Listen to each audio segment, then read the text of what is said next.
anak-anak. Apa kabar semuanya? Sebelum kita masuk ke materi atau masuk ke pelajaran, alangkah baiknya kita berdoa terlebih dahulu ya. Untuk ketua kelas, mari pimpin teman-temannya. Berdoa dimulai. Baik anak-anak, sebelum kita masuk ke materi atau ibu menjelaskan materi, ibu akan mengabsen terlebih dahulu ya. Siapa yang tidak hadir? Atau hadir semua? Hadir, Bu. Alhamdulillah kalau hadir semua ya. Hari ini kita akan membahas materi yaitu teks drama. Oke, hari ini kita akan mempelajari apa itu teks drama. Ada yang tahu apa itu teks drama? Pasti kalian tahu kan? Atau sering dengar drama. Apa itu drama? Atau apa itu teks drama? Teks drama adalah suatu teks cerita yang dipentaskan di atas panggung yang disebut dengan teater, atau tidak dipentaskan di atas panggung seperti drama radio, drama film, bahkan televisi. Drama secara luas dapat diartikan sebagai salah satu bentuk sastra yang isinya tentang hidup dan kehidupan yang disajikan atau dipertunjukkan dalam bentuk gerak. Selanjutnya ada unsur-unsur drama. Ada yang tahu apa saja sih unsur-unsur drama itu? Baik, jika tidak ada yang tahu, di sini Ibu akan menjelaskan apa saja sih unsur-unsur drama itu. Yang pertama, unsur-unsur drama ada alur. Apa itu alur? Alur adalah jalan cerita dari sebuah drama, mulai dari babak awal hingga babak akhir. Yang kedua yaitu ada amanat. Apa itu amanat? Amanat yaitu pesan yang ingin disampaikan pengarang drama kepada penonton melalui cerita drama. Yang ketiga yaitu ada tokoh. Apa itu tokoh? Tokoh yaitu karakter dalam drama yang terdiri dari tokoh utama dan tokoh pembantu. Yang keempat yaitu ada tema. Apa itu tema? Tema yaitu gagasan utama atau ide pokok yang terdiri dalam cerita drama. Yang keempat yaitu ada latar. Apa itu latar? Latar adalah gambaran mengenai tempat, waktu, dan situasi yang terjadi dalam drama. Dan yang terakhir yaitu sarana. Untuk menanggapi unsur-unsur pementasan drama, yang pertama yaitu ada acting. Yang kedua ada aktor. Yang ketiga ada penokohan. Yang keempat ada cerita. Yang kelima ada kostum. Yang keenam ada tata rias. Yang ketujuh yaitu ada musik. Yang kedelapan ada tata panggung. Dan yang terakhir yaitu tata lampu. Selanjutnya ada struktur drama. Sebelum Ibu menjelaskan, ada yang tahu apa saja struktur drama itu?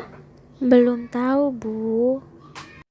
Baik, jika tidak ada yang tahu, Ibu akan menjelaskan struktur drama. Struktur drama yang pertama yaitu ada prolog. Apa itu prolog? Prolog yaitu adegan pembukaan. Yang kedua yaitu ada dialog. Apa sih itu dialog? Dialog yaitu isi percakapan drama. Yang ketiga yaitu ada epilog. Apa itu epilog? Epilog adalah adegan akhir atau penutup dalam drama. Setelah kita mempelajari struktur drama, selanjutnya yaitu ada ciri-ciri drama. Ada yang tahu apa saja ciri-ciri dari drama itu? Baik, jika tidak ada yang tahu apa saja ciri-ciri drama, di sini Ibu akan menjelaskan ciri-ciri drama. Ciri-ciri drama yang pertama yaitu seluruh kisah dalam cerita drama disampaikan dalam bentuk dialog. Baik dialog antar tokoh maupun dialog tokoh dengan dirinya sendiri yang disebut dengan monolog. Yang kedua yaitu drama harus memiliki tokoh atau karakter yang diperankan oleh manusia, wayang, maupun boneka.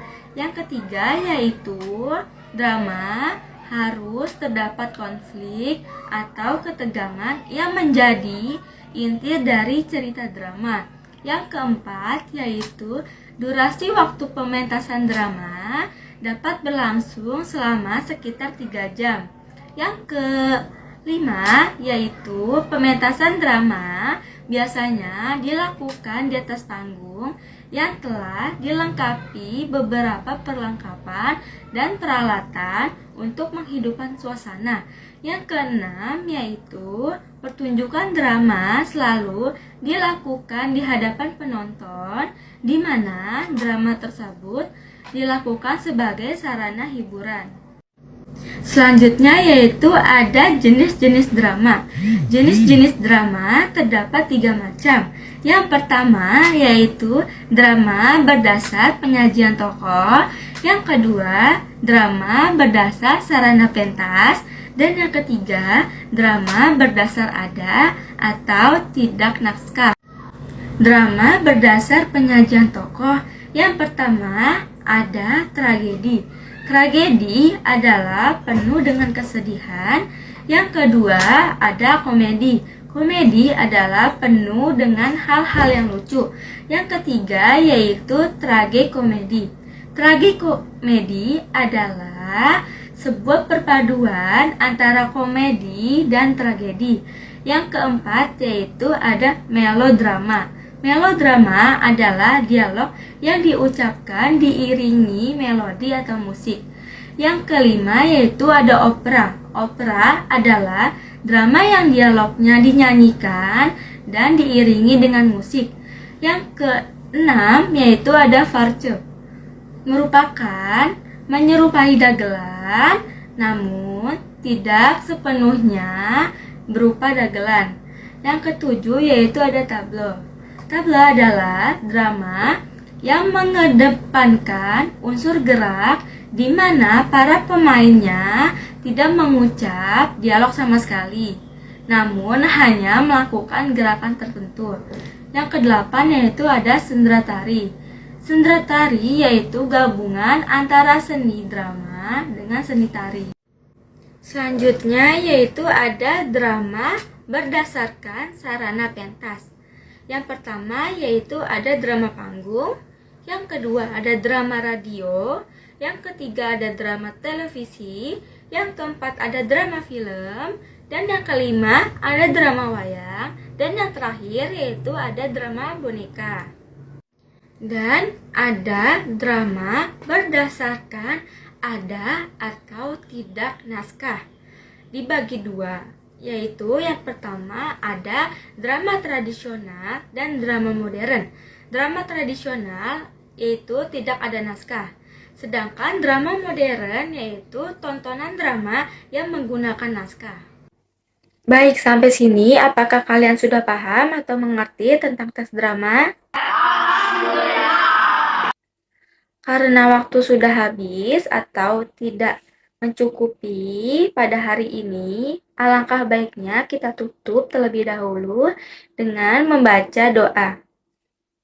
Ketua kelas pimpin teman-temannya. Berdoa mulai. Untuk tugas minggu yang akan datang, yaitu kalian mencari unsur intrinsik pada teks drama. Terima kasih. Wassalamualaikum warahmatullahi wabarakatuh.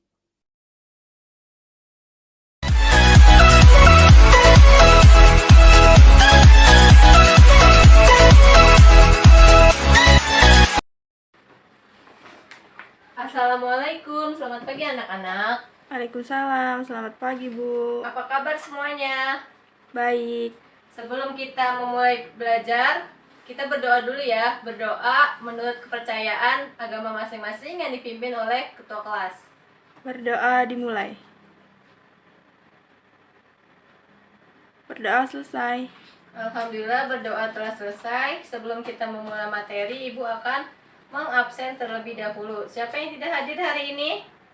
Tidak ada, Bu. Semuanya hadir ya? Ya, Bu. Alhamdulillah.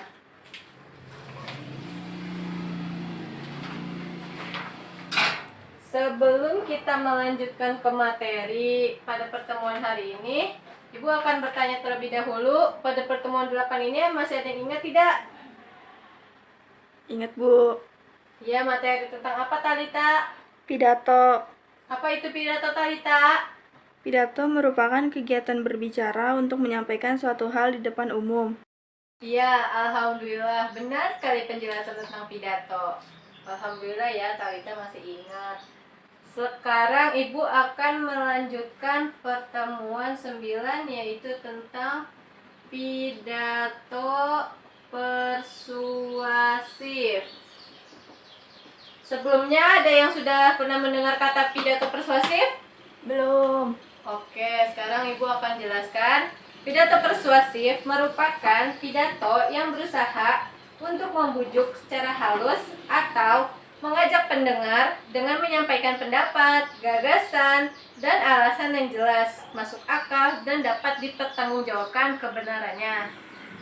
Selanjutnya, pidato persuasif memiliki 3 struktur, yaitu ada pembukaan, yang kedua ada isi pidato, yang ketiga ada penutup pidato. Sampai sini sudah paham? Paham, Bu. Apakah ada yang ingin ditanyakan? Saya. Apa, Talita?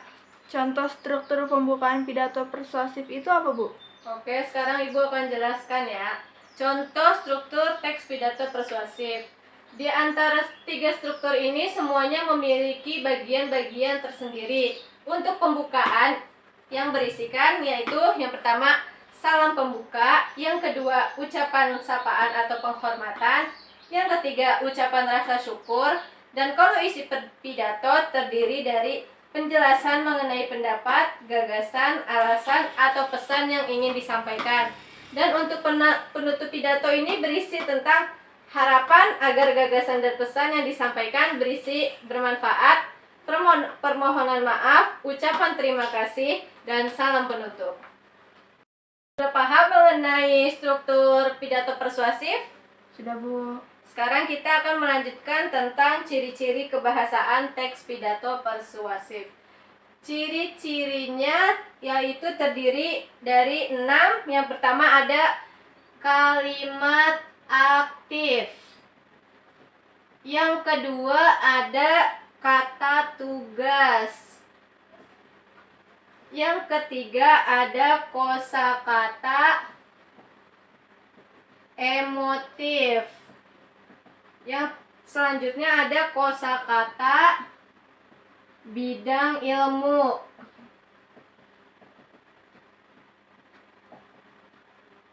Selanjutnya ada sinonim. Selanjutnya yang terakhir ada kata benda atau abstrak. Struktur sudah dibahas, ciri-ciri pidato sudah dibahas. Sekarang Ibu akan menjelaskan tentang hal-hal yang diperhatikan dalam menyimpulkan gagasan, pandangan, atau pesan pidato. Yang pertama, memuat seluruh butir penting dalam pidato.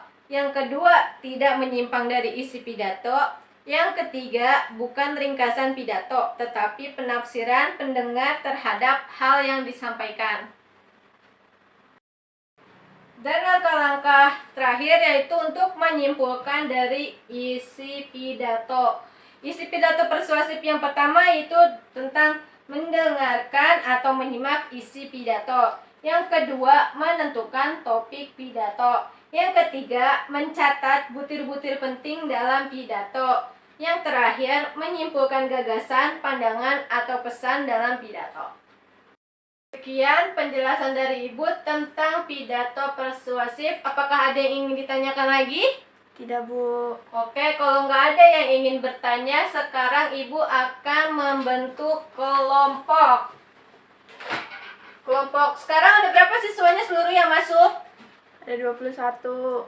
21. Dibentuk 3 kelompok. Tugasnya apa 3 kelompok itu? Yang pertama, kelompok 1 mencari tentang pembukaan pidato persuasif. Dicatat ya. Yang kedua, kelompok 2 mencari tentang isi pidato persuasif. Isi apa aja, Bu? Terserah kamu, bebas. Yang penting isi pidato persuasif.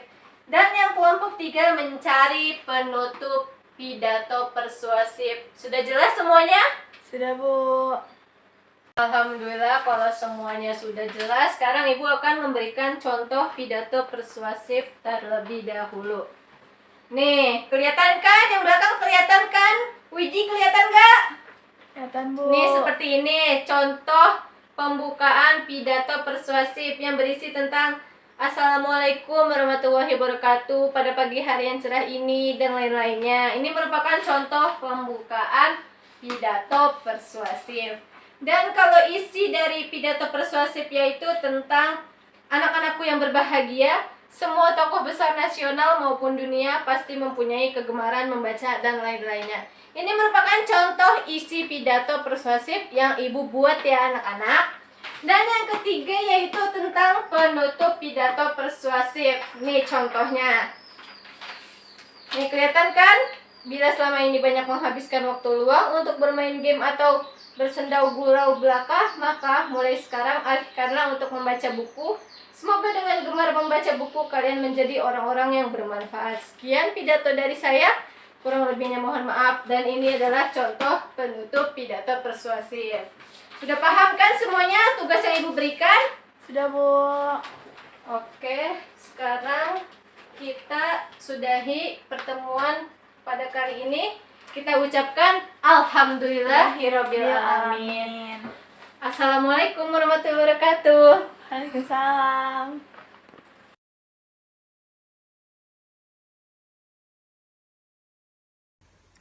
Assalamualaikum anak-anak, sebelum kita memulai pembelajaran pada hari ini, ada baiknya kita membaca doa terlebih dahulu. Ketua kelas mohon dipimpin. Baik, berdoa dimulai. Selesai.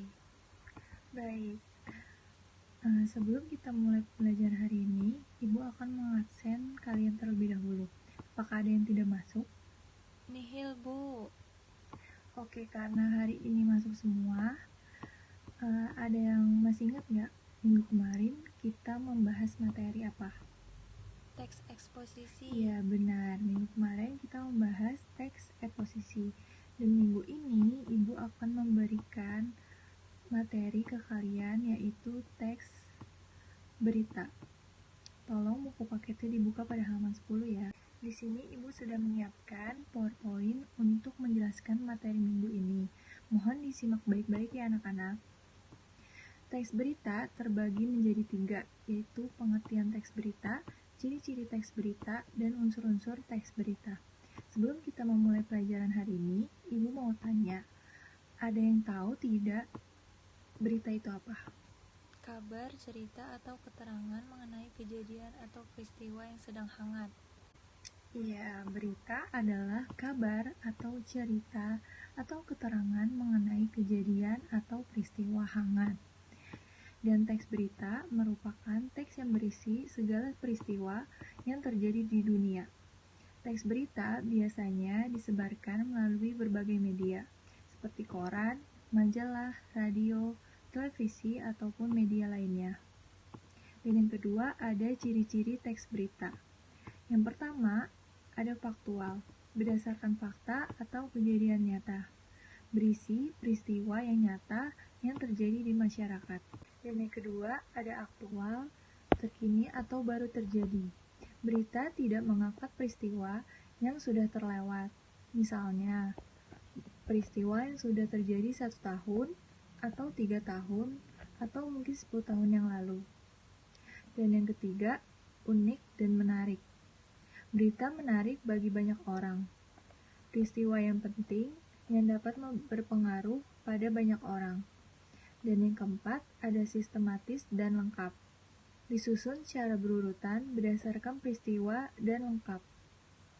Berita ditulis berdasarkan urutan kejadian. Misal, berita ditulis apa yang diberitakan, kapan kejadiannya, dan mengapa peristiwa tersebut terjadi. Disusun secara berurutan. Dan yang kelima, ada komunikatif. Bahasanya mudah dimengerti. Bahasa dan penulisan berita harus dipilih dengan baik, sederhana, dan dapat dimengerti semua orang. Yang ketiga, ada unsur-unsur teks berita, yaitu 5W1H. 1. Apa atau what. Unsur apa atau what berisi jawaban yang menanyakan mengenai peristiwa apa yang sedang terjadi. Dan yang kedua, di mana atau where. Unsur di mana atau where berisi jawaban yang menanyakan mengenai lokasi peristiwa yang terjadi pada berita. Dan yang ketiga, bagaimana atau how. Unsur bagaimana atau how berisi jawaban yang menanyakan kronologi peristiwa di dalam berita yang terjadi. Yang keempat, ada siapa atau who. Unsur siapa atau who berisi jawaban yang menanyakan mengenai siapa saja yang terlibat di dalam berita tersebut. Dan yang kelima, ada mengapa atau why. Unsur mengapa atau why berisi jawaban yang menanyakan mengenai alasan peristiwa dalam berita bisa terjadi. Dan yang keenam, ada kapan atau when. Unsur kapan atau when yaitu berisi jawaban mengenai waktu, peristiwa, atau berita terjadi. Baiklah anak-anak, sampai sini udah jelas tentang materi teks berita. Sudah jelas, Bu. Baik, jika sudah jelas, Ibu akan memberikan kalian tugas untuk mencari teks berita di mana saja, mau yang terbaru atau yang sudah lampau, dan analisis 5W plus 1H-nya, dan dikumpulkan minggu depan. Karena waktu sudah habis, Ibu akan mengakhiri pelajaran pada pagi hari ini. Sebelum Ibu akhiri, ada baiknya kita mengucapkan hamdalah, alhamdulillah. Ibu akhiri, Assalamualaikum warahmatullahi wabarakatuh. Assalamualaikum warahmatullahi wabarakatuh. Selamat pagi anak-anak. Selamat pagi Ibu. Sebelum memulai pelajaran pagi hari ini, dimohon untuk ketua kelas disiapkan ya. Baik Ibu. Mari kita berdoa bersama. Berdoa dimulai. Selesai. Oke, baik. Sebelum memulai, Ibu absen dulu ya. Hari ini siapa yang tidak masuk anak-anak? Nihil Bu. Berarti masuk semua ya anak-anak. Oke, baik. Materi pada hari ini yaitu tentang debat. Ada yang tahu pengertian debat itu apa? Tahu Ibu. Coba Ami jelaskan apa itu debat. Debat merupakan pertukaran pendapat mengenai suatu hal Ibu. Wah, betul sekali jawabannya. Terima kasih Ami atas jawabannya. Oke, baik. Ibu akan melanjutkan apa itu debat. Debat merupakan pembahasan atau pertukaran pendapat mengenai suatu hal dengan saling memberi alasan untuk mempertahankan pendapat masing-masing pihak. Kenapa sih kita harus ada debat? Tentu karena salah satu tujuan diadakannya debat adalah untuk memperoleh sudut pandang baru yang bisa diterima oleh kedua pihak. Tentunya mereka dapat wawasan baru dengan mendengarkan argumen dari pihak lawan, namun tetap menghargai pendapat orang lain ya. Yang kedua itu ada teks debat. Teks yang disusun berdasarkan kegiatan debat yang berlangsung. Teks debat ini berisi argumen yang disampaikan oleh masing-masing pihak dan lengkap dengan kesimpulan yang didapat ketika sesi debat berakhir. Selanjutnya ada struktur debat. 1. Pengenalan. Pada bagian pengenalan, moderator menyampaikan salam pembuka dan memperkenalkan pihak atau tim yang akan berdebat. Moderator adalah pemimpin sidang, rapat atau diskusi yang bertindak sebagai pengarah atau penengah. Selain mengenalkan pihak yang berdebat, moderator juga menyampaikan mosi dari debat yang akan berlangsung. Yang kedua itu menyampaikan argumentasi. Penyampaian argumentasi disampaikan oleh afirmasi, pihak oposisi, dan pihak netral atau penengah. Yang ketiga, pihak afirmasi adalah pihak yang mendukung mosi atau pro terhadap mosi. Pihak oposisi adalah pihak yang menentang mosi atau kontra terhadap mosi, sedangkan pihak netral atau penengah adalah pihak yang bersikap netral dan berperan sebagai penengah dalam debat.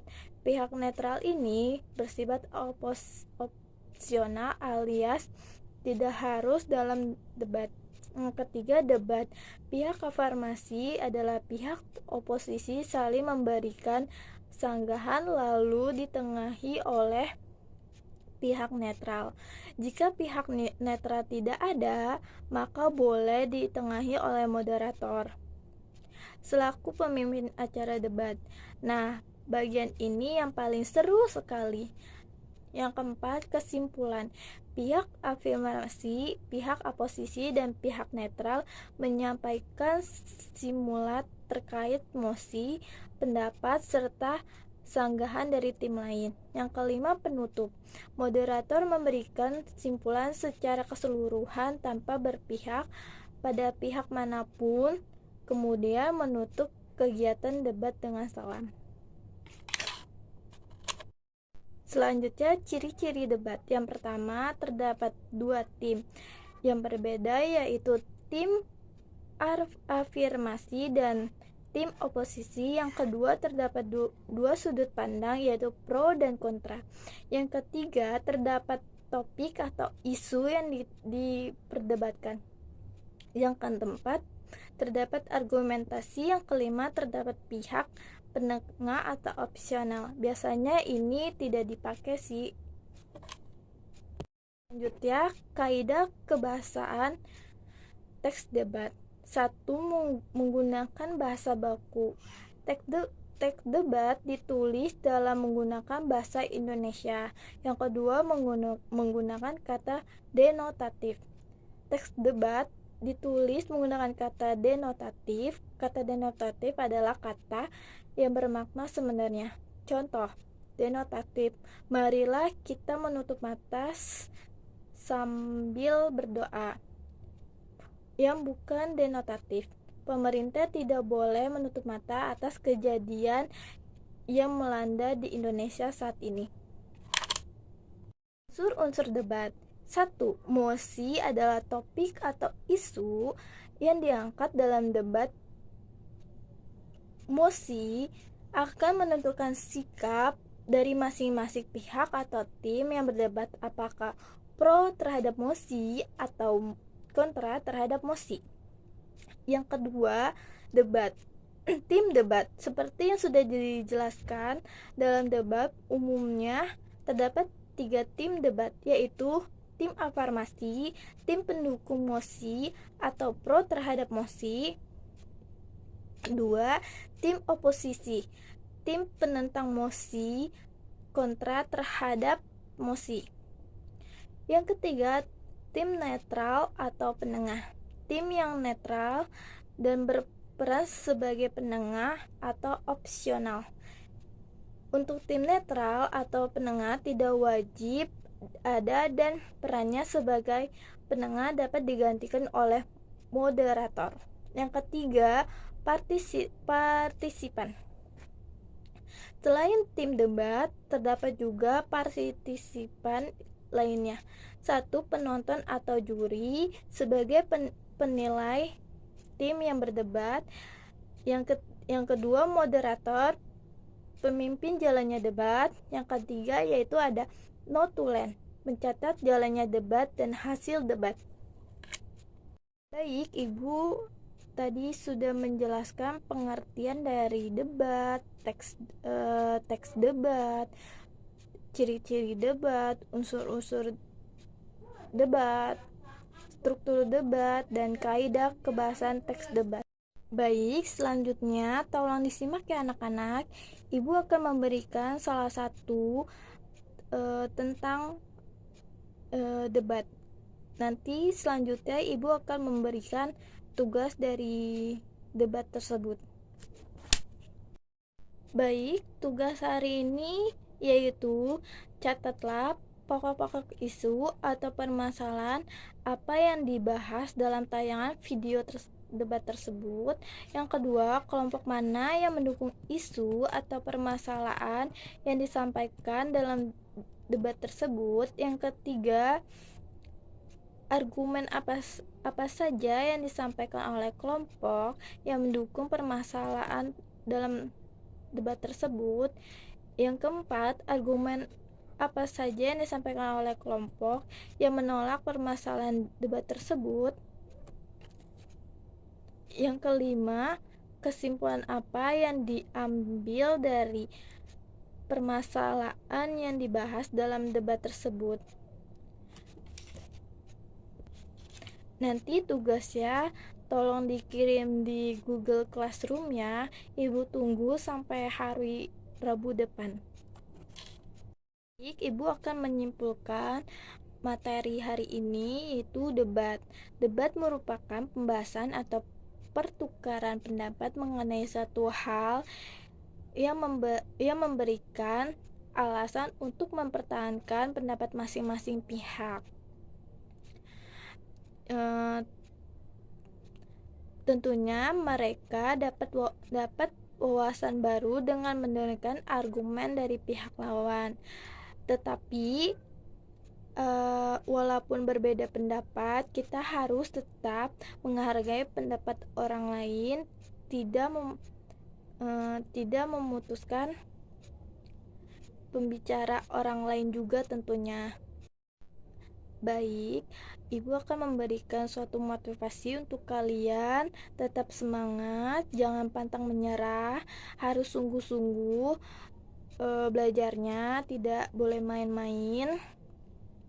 Semoga cita-cita kalian mendapat universitas yang kalian inginkan tercapai dan bisa membahagiakan kedua orang tua kalian. Never give up. Kegiatan pembelajaran hari ini telah selesai. Terima kasih anak-anak. Untuk ketua kelas, tolong disiapkan. Baik Ibu, mari teman-teman berdoa dimulai. Selesai. Terima kasih Ibu. Assalamualaikum warahmatullahi wabarakatuh. Selamat siang anak-anak. Waalaikumsalam. Siang Bu. Bagaimana kabarnya hari ini? Sehat semua? Sehat Bu. Alhamdulillah. Perkenalkan, nama Ibu Yunita Eka Safitri, biasa dipanggil Ibu Yunita. Hari ini kita memulai pelajaran pertama di semester yang baru. Nah, sebelum memulai pelajaran hari ini, marilah kita berdoa menurut agama dan kepercayaan masing-masing. Berdoa dimulai. Berdoa selesai. Nah, sebelum masuk ke pelajaran, Ibu akan mengecek kehadiran murid-murid semua. Apakah ada yang tidak masuk hari ini? Tidak ada Bu. Oke. Hadir semua ya. Iya Bu.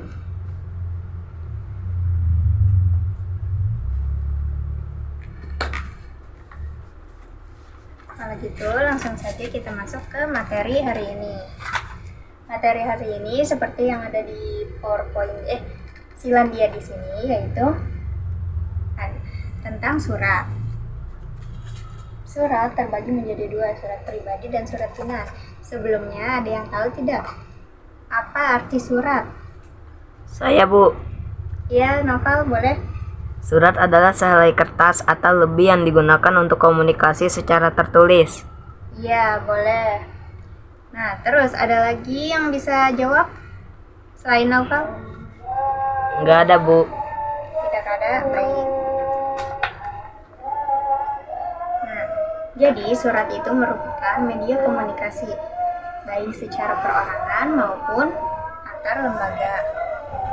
Nah, surat yang akan kita bahas ini ada surat pribadi dan surat dinas. Nah, yang akan kita bahas ada yang pertama ada pengertiannya, yang kedua ada ciri-cirinya, yang ketiga ada struktur, yang keempat ciri penggunaan bahasa dari surat pribadi dan surat dinas. Yang pertama ada pengertian surat pribadi. Bisa dibaca Novel, ini apa? Surat pribadi, bentuk komunikasi tulis yang dilakukan oleh seseorang kepada orang lain sebagai pribadi, bukan sebagai wakil atau urusan yang berkaitan dengan kelembagaan, kedinasan, atau resmi. Oke. Nah, untuk surat dinas pengertiannya surat yang ditulis dalam situasi formal untuk kepentingan formal. Surat dinas ini dapat ditulis oleh pribadi atau atas nama suatu lembaga pemerintahan, perusahaan, atau organisasi yang ditujukan kepada lembaga. Isi dalam surat dinas ini bersifat resmi. Nah, selanjutnya ada ciri-ciri dari surat pribadi dan surat dinas. Di sini Ibu punya dua contoh surat. Ada surat pribadi dan surat dinas.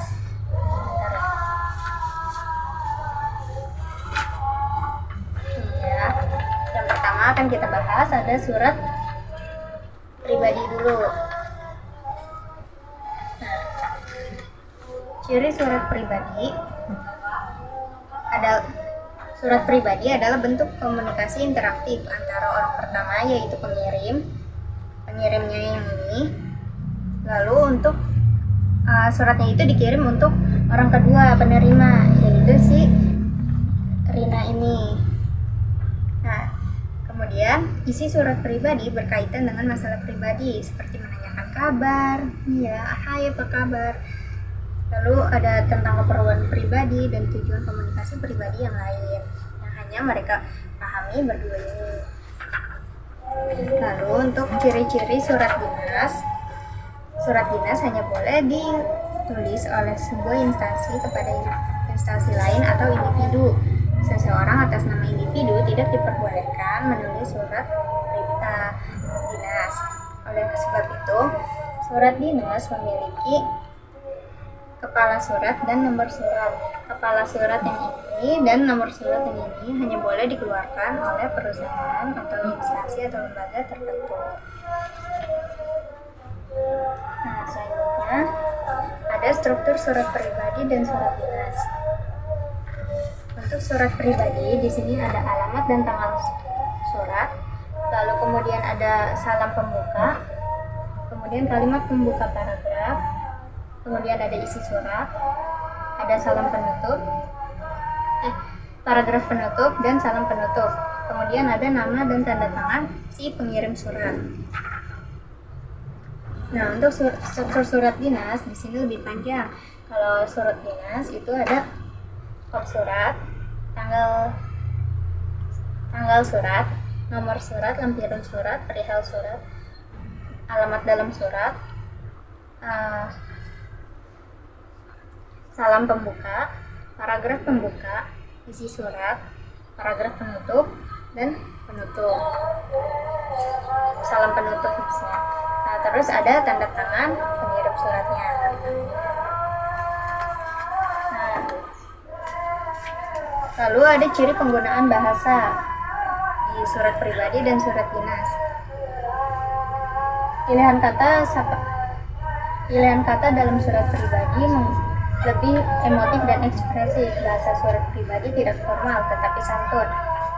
Pilihan ragam bahasa tergantung siapa penerima surat. Menggunakan sapaan seperti orang bercakap. menggunakan kata ganti orang pertama untuk pengirim dan kata ganti orang kedua untuk penerima. Nah, untuk penggunaan bahasa surat dinas itu hanya pilihan kata sapaan bersifat formal. Lalu ada bahasa beragamnya bersifat baku. Nah, sampai di sini apakah ada yang ingin ditanyakan? Enggak, Bu. Tidak ada? Baik, kalau gitu Ibu anggap sudah mengerti ya. Iya, Bu. Nah, apakah ada yang bisa memberi kesimpulan dari pembelajaran hari ini? Saya, Bu. Iya, silakan. Surat merupakan media komunikasi, baik secara perorangan atau antar lembaga. Surat terbagi menjadi dua, yaitu surat pribadi dan surat dinas. Surat pribadi menggunakan bahasa yang tidak formal tetapi santun, sedangkan surat dinas menggunakan bahasa formal dan baku. Oke, terima kasih. Kalau begitu, cukup sekian materi hari ini. Mohon maaf apabila masih terdapat banyak kekurangan. Kurang lebihnya Ibu mohon maaf. Wassalamualaikum warahmatullahi wabarakatuh.